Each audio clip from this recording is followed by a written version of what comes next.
Step 1. Install Photoshop or Illustrator, or use any other graphic design software like Canva or GIMP. Step 2. The vision board. We are gonna start in Photoshop.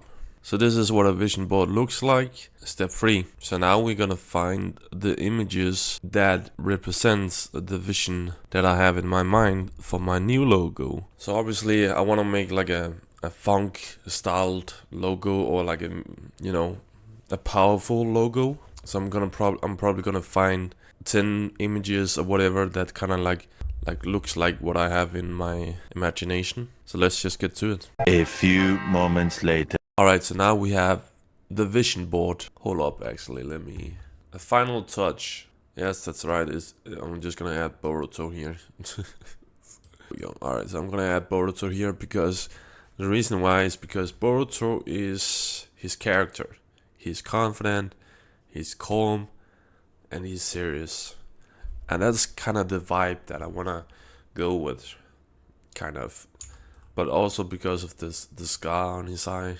Maybe I'll add that to my logo as well. But anyway, this is what the vision board should look like once you have collected all your images and whatever you need for inspiration. I think I have what I need to get started. So save this and then start making the logo. So this is what I made on day 1, but it's far from done. I have come to the conclusion that I might not be able to do this in just Adobe Illustrator alone. Illustrator is fine for just making logos, but if I want it to be like really cool, like, you know, like this, then we gotta do some, then we need something else. But I don't even know if I want something like this as a logo or like profile picture. We're gonna repeat the process. So we're gonna go back to step 1, and then we're gonna find some, then we're gonna do the whole thing again.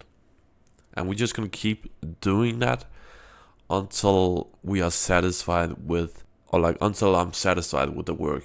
Alright, so I thought I would just like add like a quick note here. So basically you can see that some of the images are like gone, and that's exactly what we're gonna do.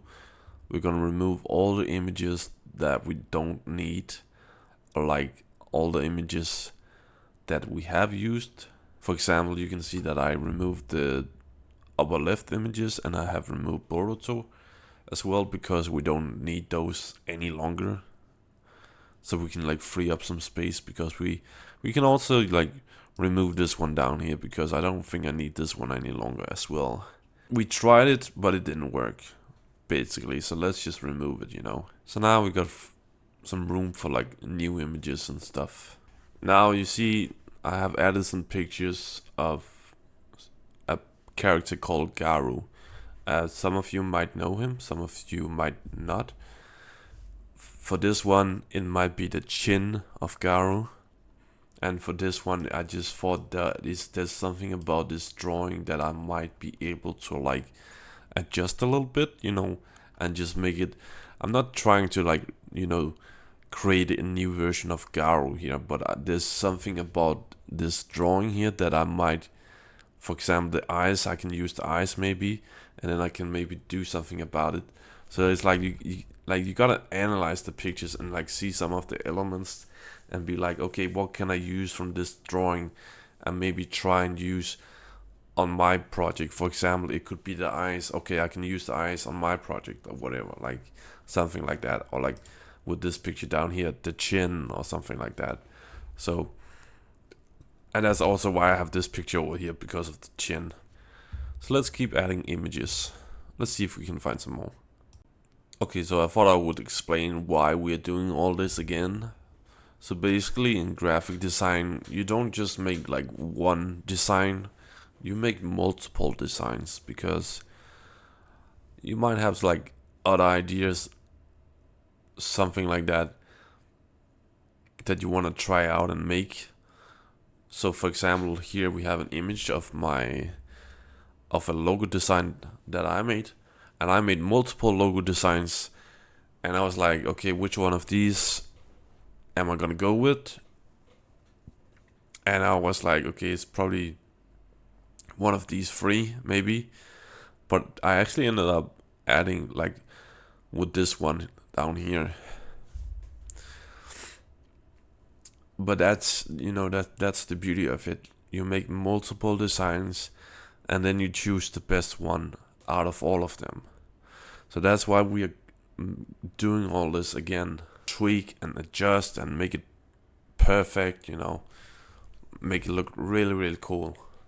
But I don't know what I'm gonna end up with yet. But we're just gonna keep going until we get something. I get lost when I look in your eyes. I just want to be next to your Okay guys, so this is what I ended up with. And then I decided that I'm just gonna go with like a normal picture of me instead, because I feel like it's more professional, and also because I can't use this as a logo or profile picture. I want something that's unique and shows who I am, and this doesn't show who I am. So, but anyway, I hope you got like a good understanding of how I make logos and how the process works. Obviously, we all have our own process of doing things, but I thought it would be an interesting video anyway to show you guys how I make graphic designs and so on, even though this graphic design gets discarded. But maybe I'll keep working on it and use it for like album covers or something like that, because I know there's a lot of funk album covers with like funk characters and stuff like that, but we'll see. It's just not gonna work as a unique logo to my channel. But guys, thank you for watching, and I'll see you next time. I'm cooking something. Stay tuned for that, and I'll see you soon.